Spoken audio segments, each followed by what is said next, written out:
This summer, meet the magical mermaid at VGP Marine Kingdom from April 12th till May 31st, 2024. April 30ஆம் தேதி உயிர் உள்ளவரை இஸ்லாமிய இடஒதுக்கீட்டை அனுமதிக்க மாட்டேன் அப்படின்னு பிரதமர் பேசுறார். இந்து முஸ்லிம்னு என பேசினால் எனக்கு பொது வாழ்வில் இருக்க தகுதி இல்லை அப்படின்னு நேற்றைய தினம் தனியார் தொலைக்காட்சி அளித்த பேட்டியில சொல்றாரு.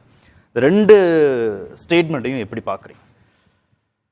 மோடி அவர்கள் அன்றாடம் பரப்புரையில் சொல்லக்கூடிய செய்திகள், நெஞ்சில் உரமுமின்றி நேர்மை திறமுமின்றி வஞ்சனை செய்வாரடி கிளியே வாய்ச்சொல்லில் வீரரடி என்று பாரதியார் சொன்ன வரிகளுக்கு ஒரு வடிவமாக தோன்றுகிறாரோ என்று நினைக்க வைக்கிறது.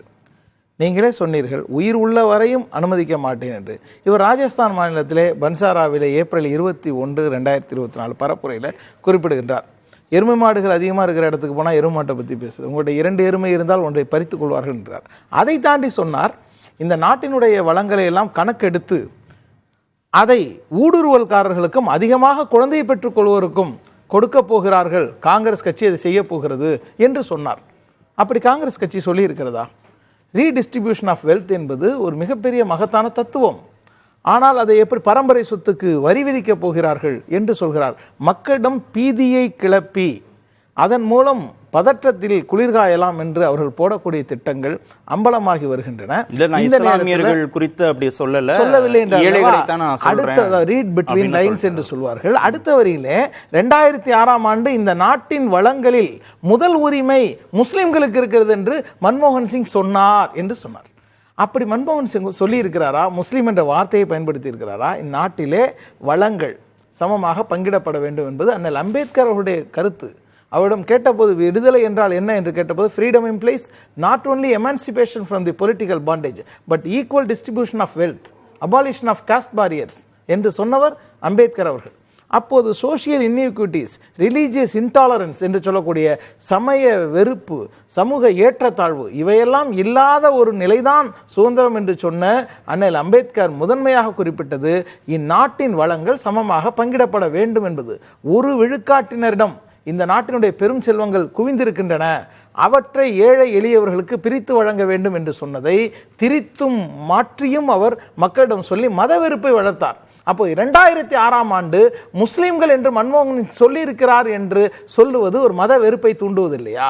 இவருடைய பழைய வரலாறுகளை பாருங்கள். ஏன் இந்த நிலைப்பாடு மாற்றம் நீங்க நினைக்கிறீங்க? இன்றைக்கு அவர் விஸ்வகுரு என்று தன்னை சொல்லிக் கொண்டிருக்கிறார். அது கிழிந்து தொங்க தொடங்கிவிட்டது. அவருடைய முகமூடிகள், அவருடைய வேடங்கள் எல்லாம் உலக அரங்கிலே அம்பலமாகின்றன. அப்படிப்பட்ட ஒரு சூழலில் அவர்கள் நாளுக்கு நாள் ஒரு வேடம்.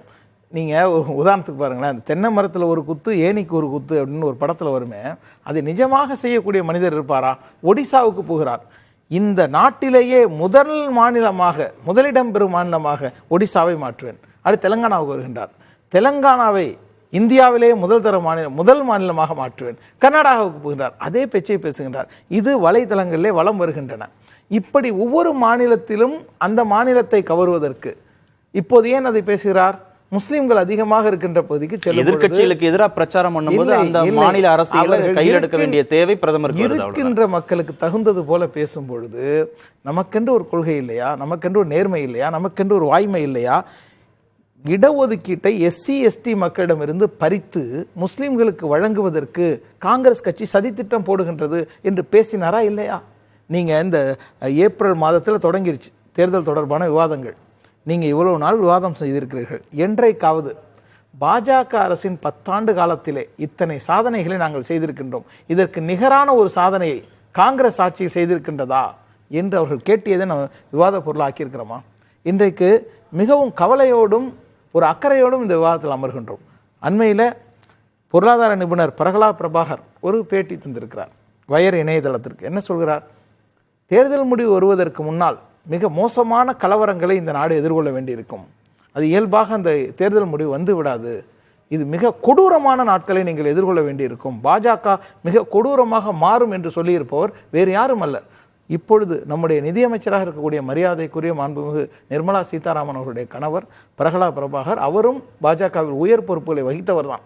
அவர் சொல்கின்றார், இதை சாதாரணமாக கடந்து போய்விட முடியுமா? பேச்செல்லாமே மத வெறுப்பு. இந்த கங்கை கரையில் நின்று கங்கை நீரில் தன் முகம் பார்த்து தானே பேசி இஸ்லாமியர் தனிநபராக என்ன ஆதரிக்கிறாரு. ஆனா ஒரு கருத்தியல் பார்வை வர்றதுனால அவர் வந்து தன்னை கட்டுப்படுத்திக்கிறாரு. ஆதரவு நிலைப்பாட்டுல பாஜக ஆதரவு நிலைப்பாடுக்கு போகாம தன்னை கட்டுப்படுத்திக்கிறாரு. விலைக்கு வாங்கப்பட்ட தனிநபர்களாக முக்தார் அப்பாஸ் நக்விகளாக அவரை ஆதரிக்கக்கூடியவர்கள் இருக்கலாம். நான் கேட்கறது, பிரதமர் என்றால் எல்லாருக்கும் தானே பிரதமர். இப்படி அண்மையிலே பீட்டர் அல்ஃபோன்ஸ் அவர்கள் ஒரு உங்க நேர்காணலாம் சொன்னார், இப்படி நாட்டை கூறு கூறாக பிரித்து split personality to split the Indians அப்படின்னு சொல்ற அளவுக்கு தனக்குள்ளேயே முஸ்லிம்களிடம் பேசினால் வாரணாசியில் ஒரு பேச்சு, ராஜஸ்தானிலே ஒரு பேச்சு, இப்படி ஒவ்வொரு இடத்திலும் பேசக்கூடிய பேச்சினுடைய நோக்கம் எப்படி இருக்கின்றது? எஸ்சி எஸ்டி பட்டியலின மக்களுடைய இடஒதுக்கீட்டை பறித்து முஸ்லிம்களுக்கு வழங்கப் போகிறார்கள் என்று பேசுவது யார்? இரு சாராருக்கிடையே பகைமையை மூட்டும் வகையில் பேசுவது குற்றம் என்று சட்டம் சொல்கின்றது. அதை ஒரு பிரதமரே செய்கின்றாரே, எதற்கு இவரை தேர்தல் ஆணையம் நோட்டீஸ் அனுப்பியது, விளக்கம் கேட்டது? அப்போது நீங்க இன்னொன்னு யோசித்து பாருங்க, இவர் 2002 குஜராத் முதல்வராக இருந்தபோது ராஜ தர்மத்தை காக்க வேண்டும் என்று வாஜ்பாயால் கண்டிக்கப்பட்டாரா இல்லையா?